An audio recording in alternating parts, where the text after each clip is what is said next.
વિદ્યાર્થી મિત્રો, આપણે કાલના લેક્ચરની અંદર સ્વાધ્યાયનો અંતે 2.3 નંબરનો ન્યુમેરિકલ આપણે જોયું. સ્વાધ્યાયના દાખલાઓમાં આપણે આગળ વધીશું. આજે 2.4 સોલ્વ કરીશું. આ દાખલાની અંદર એક સાંકડી ગળીની અંદર એક દારૂ પીધેલ વ્યક્તિ રંકાળ દારૂડી વ્યક્તિ 5 પગલા આગળ ચાલશે અને 3 પગલા પાછો આવશે. એવી રીતે એ એની ગતિનું પુનરાવર્તન કરતું રહેશે. એ હંમેશા ચાલશે તો 5 પગલા આગળ ચાલશે અને 3 પગલા પાછો આવશે. એમ એ ગતિનું પુનરાવર્તન કરતો રહેશે અને પોતાના મૂળ ઉદ્ગમ સ્થાનથી ગતિની જ્યારે શરૂઆત કરે અને અંતે તેનાથી 13 મીટર અંતરે આવેલા ખાડામાં જઈને પડી જશે. આ વ્યક્તિ પોતાના ઉદ્ગમથી શરૂ કરી અને ખાડામાં પડી જાય ત્યાર સુધી તેની ગતિને સ્થાન અને સમયના આલેખ પર દર્શાવવાની છે. હવે વ્યક્તિ ચાલશે તો એક પગલાની સાઈઝ 1 મીટર માનવામાં આવે છે. એવી આપી છે આપણને દાખલાની અંદર રકમમાં આપે છે કે આ વ્યક્તિ માટે એક પગલાની સાઈઝ 1 મીટર લે અને એક પગલું ચાલતા તેને 1 સેકન્ડનો સમય લાગે. એનો અર્થ એવો થયો કે 5 પગલા ચાલવા માટે એને 5 સેકન્ડ સમય લાગશે, 3 પગલા ચાલવા માટે 3 સેકન્ડ સમય લાગશે, એક પગલા માટે 1 સેકન્ડ સમય લાગે છે. એક પગલાની સાઈઝ છે 1 મીટર અને ચાલતા સમય 1 સેકન્ડ. હંમેશા 5 પગલા આગળ ચાલશે, 3 પગલા પાછું કરશે. તો આ સવાલ જે આપેલો છે, એક દારૂડિયો વ્યક્તિ એક સાંકડી ગલીમાં પોતાના મૂળ ઉદ્ગમ સ્થાનથી 5 પગલા આગળ ચાલે અને ત્યારબાદ 3 પગલા પાછળ ચાલે છે. દરેક પગલા માટે 1 મીટર અંતર કાપે છે અને એક પગલું ભરતા 1 સેકન્ડનો સમય લાગે છે.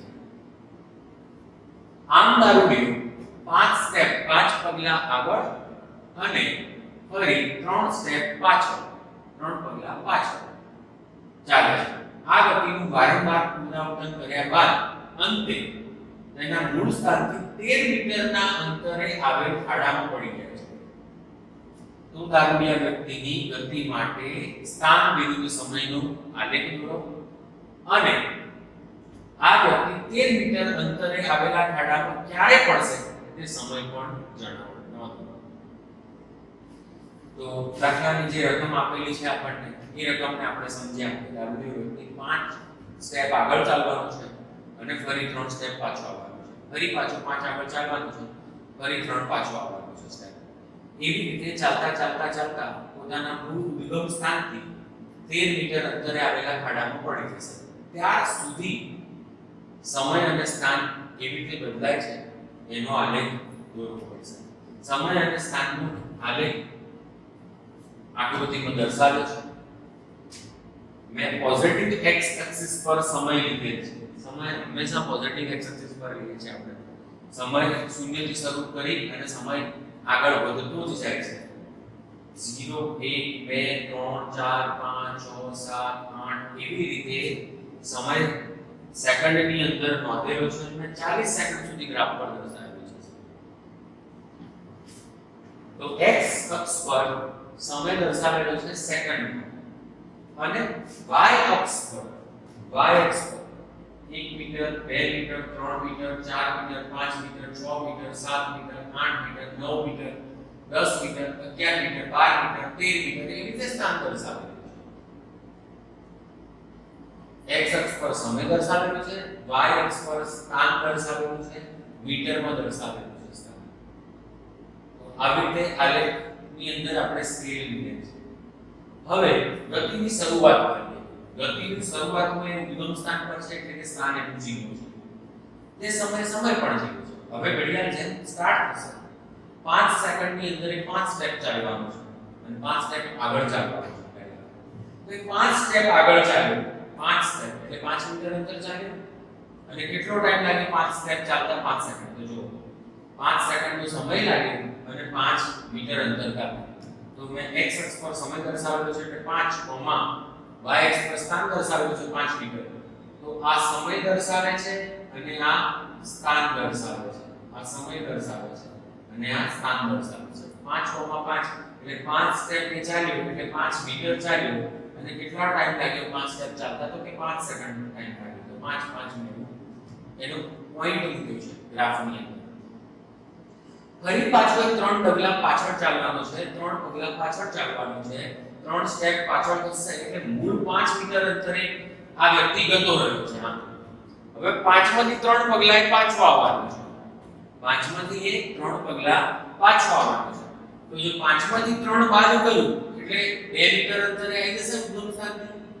તો 5માંથી 3 સ્ટેપ માઈનસ કર્યા તો જો 2 મીટર અંતરે આવી ગયું પણ સમય તો આગળ જ વધે છે 5 સેકન્ડની અંદર બીજા 3 સેકન્ડ ઉમેરું એટલે 8 સેકન્ડ આવશે એટલે સમય તો આગળ જ વધે છે.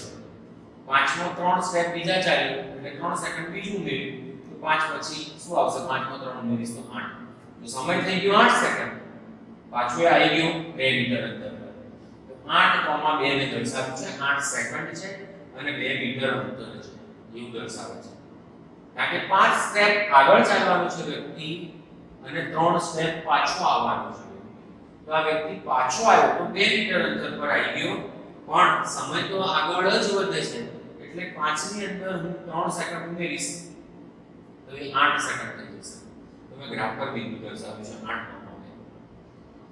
ફરી હવે વારો આવ્યો પાછો આગળ ચાલવાનું 5 સ્ટેપ ફોરવર્ડ 5 સ્ટેપ આગળ ચાલે છે 5 પગલા આગળ ચાલે છે 5 પગલા આગળ ચાલશે તો 2 મીટરની અંદર હું 5 મીટર ઉમેરું તો અંતે 7 મીટર અંતરે જતો રહેશે તો 7 મીટર અંતરે જતો રહે અને 8 સેકન્ડ સમયમાં બીજા 5 સેકન્ડ ઉમેરું તો 8 ને 5 13 થશે તો આ 13 સેકન્ડ સમય તો 13 સેકન્ડ સમયે કે 7 મીટર અંતરે પહોંચી ગયો 5 પગલા આગળ ચાલ્યો 13 સેકન્ડ સમય સૂચવે છે અને 7 મીટર અંતર સૂચવે છે બરાબર. હવે આ જગ્યાએથી ફરી પાછો 3 પગલા પાછળ ચાલવાનું છે 13 સેકન્ડ સમય થઈ ગયો છે અને 7 મીટર અંતર થઈ ગયું છે 7 મીટર પછી 3 પગલા પાછળ ચાલવાનું એટલે 7માંથી 3 બાદ કરશો તો 4 મીટર આવી જશે 7માંથી 3 મીટર બાદ કરીએ એટલે 4 મીટર આવી જશે પણ એ જે 13 સેકન્ડ હતા એમાં 3 સેકન્ડ ઉમેરવા પડશે એટલે 13 ને 3 16 સેકન્ડ થઈ જશે. તો જો નેક્સ્ટ મે પોઈન્ટ થઈ જશે 16 સેકન્ડ અને 4 મીટર એની અંદર આ પાછો ચાલ્યો પાછો 3 પગલા પાછળ આવ્યો 4 માંથી એ 7 માંથી 3 બાદ કરે એટલે 4 તો મીટર થઈ ગયું અંતર એનું 4 પર આવી ગયું અને 13 માં 3 સેકન્ડ ઉમેર્યા એટલે 16 સેકન્ડ થઈ ગયું તો 16,4 દર્શાવ્યું છે. હવે 4 મીટર અંતરે રહેલો છે ઉદ્ગમ સ્થાનથી અને સમય થઈ ગયો છે 16 સેકન્ડ. હવે વારો આવ્યો 5 પગલા આગળ ચાલવાનો 5 સ્ટેપ ફોરવર્ડ ચાલશે અહીંથી એ 5 પગલા આગળ ચાલવાનો છે એટલે 16 માં 5 સેકન્ડ ઉમેરાશે એટલે સમય તો થઈ જશે 21 સેકન્ડ અને 4 મીટરની અંદર 5 મીટર બીજા ઉમેરું એટલે કેટલા મીટર અંતરે જતો રહેશે 9 મીટર અંતરે. જો વ્યક્તિ 5 પગલા આગળ ચાલશે એટલે 9 મીટર અંતરે જતો રહેશે તો 9 મીટર અંતર પર જતો રહ્યો અને 16 માં 5 સેકન્ડ બીજું ઉમેરી એટલે 21 સેકન્ડ. આ સમય થઈ ગયો છે અને આ સ્થાન છે. સ્થાન થયું 9 મીટર અને સમય થઈ ગયો 21 સેકન્ડ.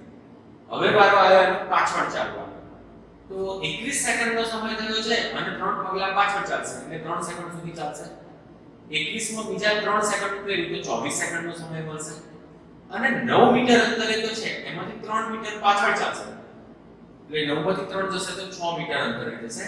આમ વ્યક્તિ આવશે 6 મીટર અંતરે અને સમય થઈ ગયો છે 24 સેકન્ડ. આ t સૂચવે છે આ સ્થાન x સૂચવે છે. સમય થઈ ગયો 24 સેકન્ડ અને સ્થાન થઈ ગયું 6 મીટર. ઉગમથી 6 મીટર અંતરે આવી ગયું છે. ફરી પાછું અહીંથી એ 5 પગલા આગળ ચાલશે 5 સ્ટેપ ફોરવર્ડ ચાલશે 5 પગલા આગળ ભરે છે વ્યક્તિ 5 પગલા જો આગળ ભરવાનું શરૂ કરે તો 6 મીટરની અંદર મારે 5 મીટર ઉમેરવા પડે તો વ્યક્તિનું સ્થાન જશે 11 મીટર અંતરે. તો જો મેં y axis પર એને દર્શાવ્યું છે 11 મીટર. વ્યક્તિ ક્યાં પહોંચી ગયો 11 મીટર અંતરે અને સમય છે 24 સેકન્ડ એની અંદર 5 બીજા ઉમેરું તો 24 ને 5 29 થઈ જશે તો 29 સેકન્ડ થયા છે. આ સમય છે અને આ સ્થાન છે. સમય થઈ ગયો 29 સેકન્ડ અને સ્થાન થઈ ગયું 11 મીટર. હવે વારો આવ્યો પાછળ ચાલવાનો. 3 સ્ટેપ પાછળ ચાલશે. 3 સ્ટેપ પાછળ ચાલશે વ્યક્તિ તો 11 મીટર માંથી એ પાછો 3 મીટર બાદ કરું તો 11 મીટર માંથી 3 બાદ કરું તો 8 મીટર અંતરે આવી જશે. તો જો વ્યક્તિ આવી ગયો 8 મીટર અંતરે પાછો 8 પર આવી ગયો.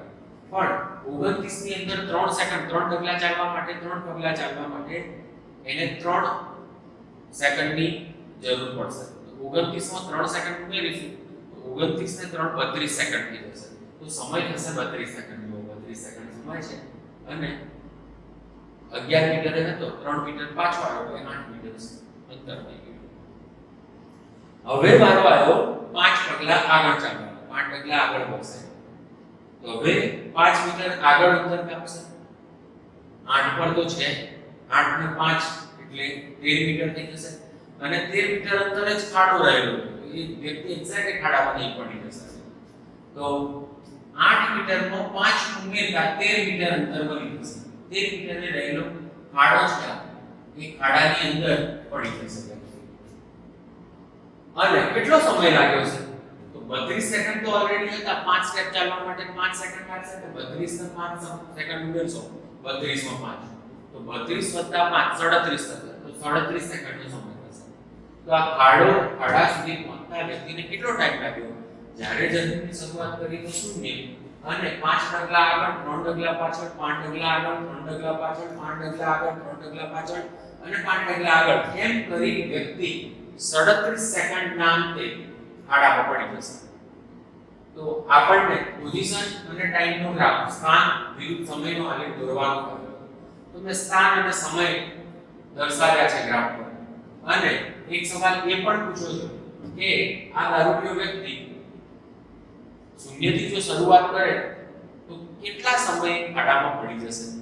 તેના મૂળ સ્થાનથી એટલે કે ઉદ્ગમથી 13 મીટર અંતરે આવેલા ખાડામાં પડતા એને કેટલો સમય લાગશે? તો એ સમય લાગે છે કેટલા સેકન્ડ? 37 સેકન્ડ. તેથી દારૂડિયો 37 સેકન્ડ સમયે 13 મીટર અંતરે આવેલા ખાડામાં પડશે.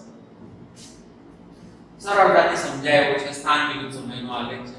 પ્રોપર સ્કેલ માપદંડ લઈ અને પેજની અંદર ઊભા પેજમાં નામ આવે તો ડબલ પેજ, આડા પેજ, ડબલ પેજ અથવા આડું પેજ કરી અને સમયને આ રીતે દર્શાવતો ધન x એક્સિસ પર અને સ્થાનને y અક્ષ પર દર્શાવવાનું. આડા પેજ પર આ ગ્રાફ સરળતાથી ડ્રો થઈ શકશે. સમય 37 સેકન્ડની જરૂર પડે છે એટલે 40 સેકન્ડ દોરવાના, એનાથી વધારે દોરવાના નહીં. બરોબર? અને સ્થાન 3 મીટરની જરૂર પડે છે તો આડું પેજ કરશો તો ગ્રાફ સરળતાથી તમારે ડ્રો થઈ જશે. નેક્સ્ટ સ્વાધ્યાયનો 2.5. સ્વાધ્યાયનો 2.5 એ અસલમાં તે સ્ટોપિંગ ડિસ્ટન્સ વાળો કન્સેપ્ટ છે એના આધારે સોલ્વ થાય છે.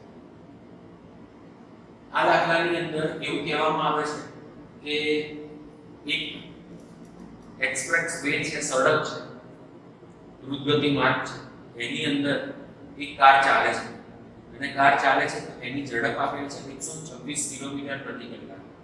126 કિલોમીટર પ્રતિ કલાકની ઝડપથી એ ચાલે છે અને ત્યારે કાર ચાલકને અચાનક રસ્તા પર કંઈક અવરોધ જણાય છે. આ અવરોધને જોતા કાર ચાલક બ્રેક લગાડે છે. આ બ્રેક લાગ્યા બાદ વ્હીકલ તુરંત થોભતું નથી. જેવી જ બ્રેક લગાડીએ ત્યારે વાહન ત્યાં ચોંટી જતું નથી. વાહન કંઈક અંતર કાપે છે બ્રેક લગાડ્યા બાદ અને અંતે થોભે છે.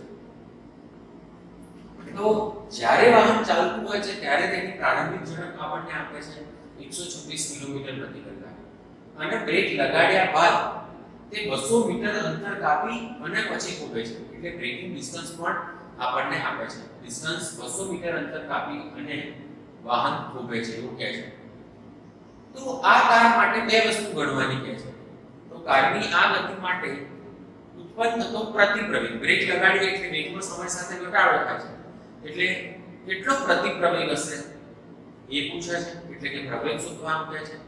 અને તમે બ્રેક લગાડી અને વાહન થોભે છે, વાહન તુરંત જ થોભતું નથી, એ કંઈક અંતર પણ કાપે છે અને બ્રેક લગાડ્યા બાદ કંઈક સમય બાદ એ થોભે છે.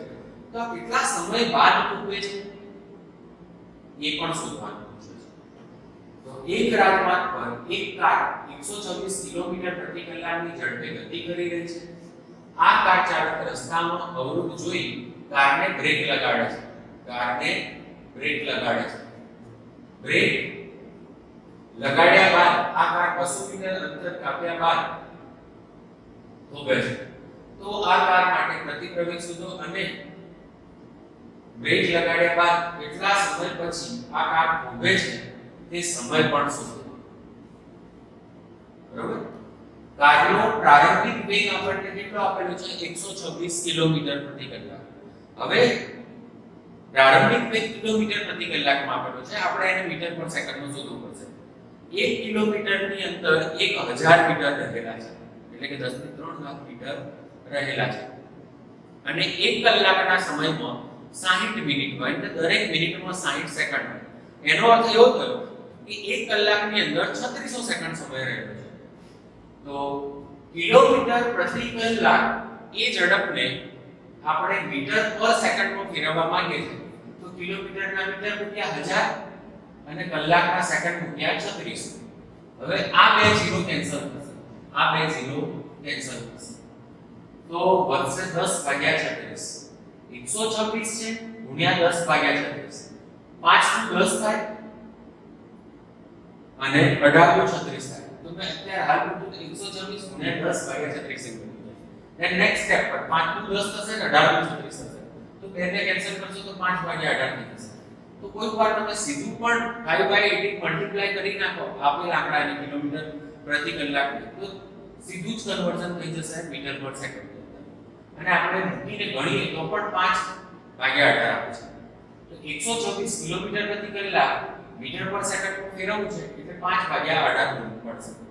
હવે 5/18 તો 18 7 126 થશે. તો અહીંયા વધશે 7. 18 7 126 એવું થઈ જશે. તો આ 7 ગુણ્યા 5 35 મીટર પર સેકન્ડ થશે. 7 35. તો કારની પ્રારંભિક ઝડપ તમને આપેલી છે. કેટલી આપેલી છે? 35 મીટર પર સેકન્ડ. હવે જ્યારે બ્રેક લગાડતા હોય ત્યારે અંતે તો વાહન થોભવાનું છે, એટલે વાહનની અંતિમ ઝડપ શું થશે? 0. કાર પર બ્રેક લગાડ્યા બાદ અંતે તેનો વેગ, અંતિમ વેગ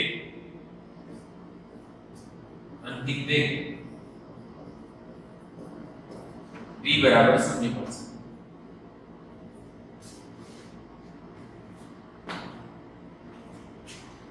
ગતિનું ત્રીજું સમીકરણ લગાવીશું.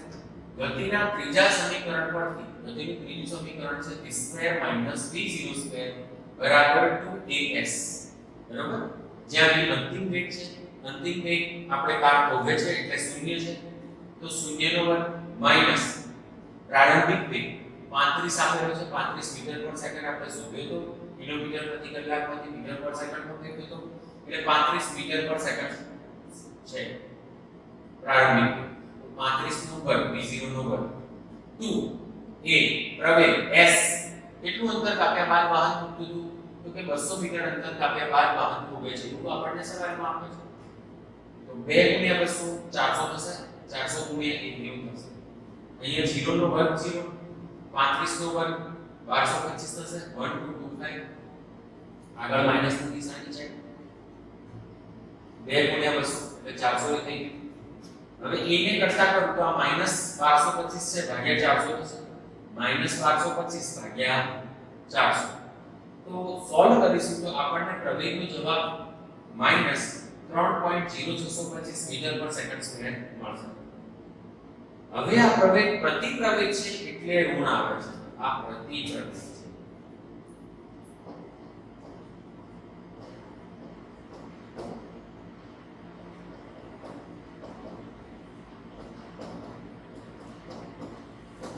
પ્રતિપ્રવેગ હોવાથી શું છે?